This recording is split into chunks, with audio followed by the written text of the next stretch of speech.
Hi, this is Alyssa Jarris with Jarris Custom Clothing, and this is my quick and easy flute face mask tutorial.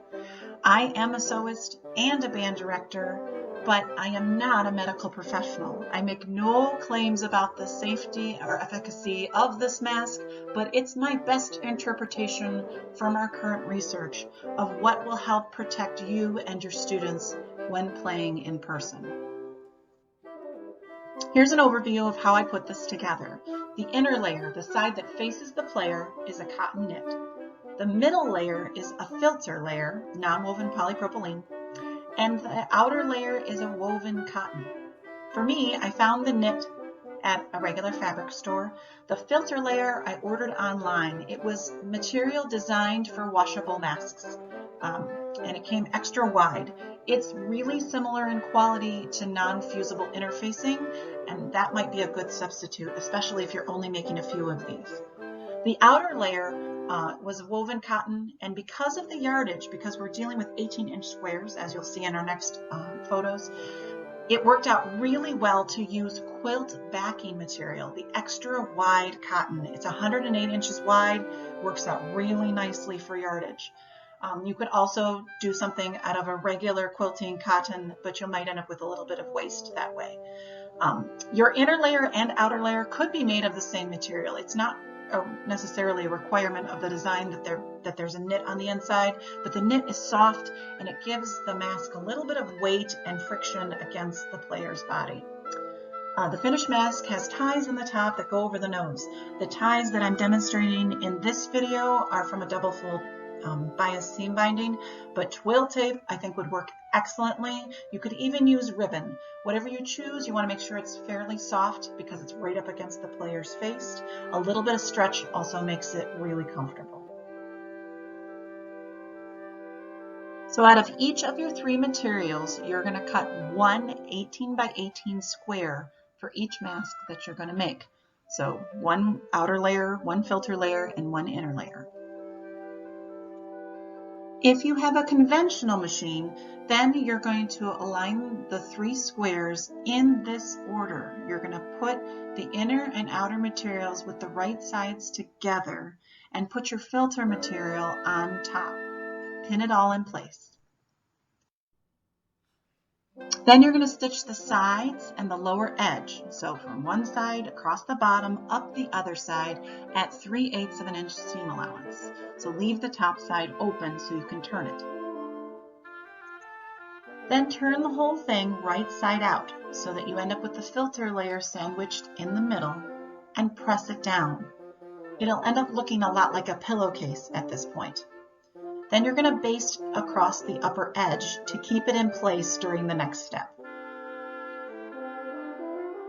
If you have a serger, this whole thing is so much faster. So if you do, align your squares, but align them in the finished form. So you're going to put the knit layer, and then the filter layer, and then the outer layer, and the right sides will be facing out. Pin away from the edges and serge it all the way around the square at a 3/8 inch seam allowance. The next step is the dart for the nose. You're going to fold the finished squares in half with the outer layer on the inside. So you're looking at the knit side of this.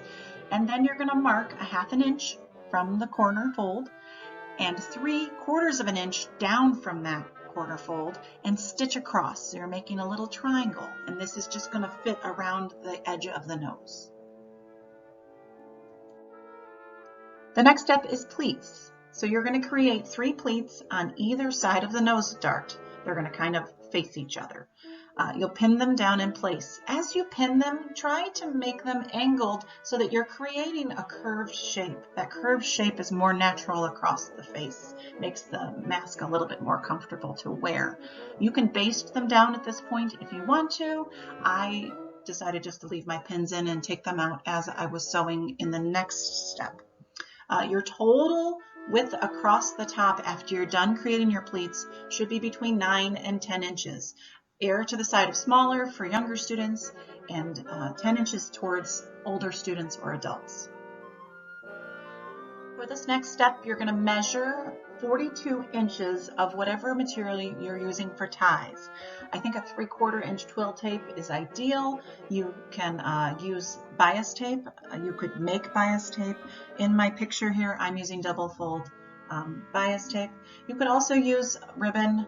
I would not recommend using a satin ribbon because it might slip out of its tie when they have it tied on their face, but you do want to pick something that's not too harsh on the nose or it'll be uncomfortable to wear.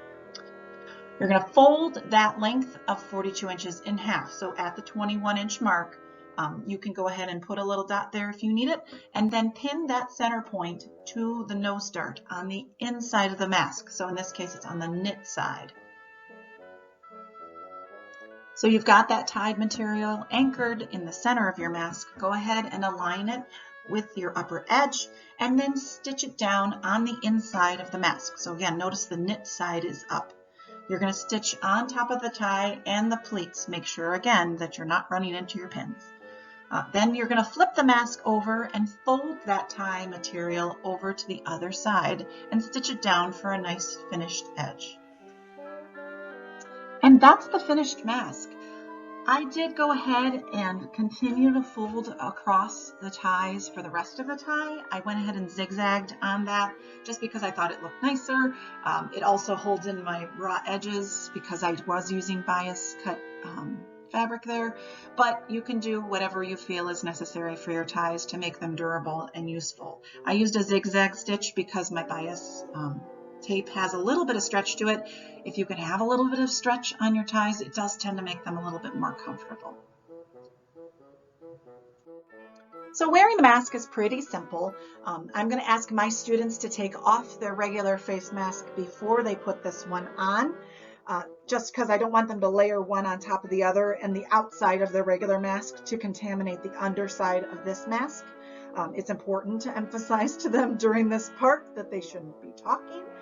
And I think that's going to be the hardest part for my kids. They're going to tie it right in back on the back of their head.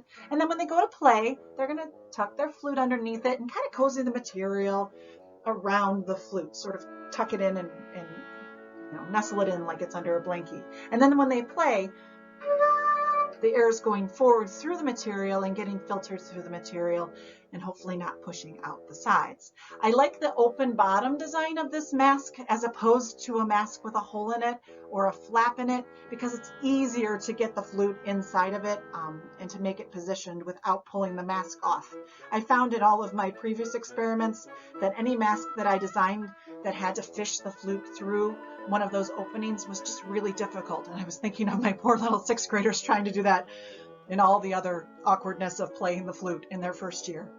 I also would never give anything white to a child, but I decided to make my masks out of white because it emphasizes to them about keeping it clean, because that's going to be a really important part of it.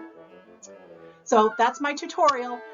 I hope it helps all of you in your programs. Thank you for watching and stay safe out there.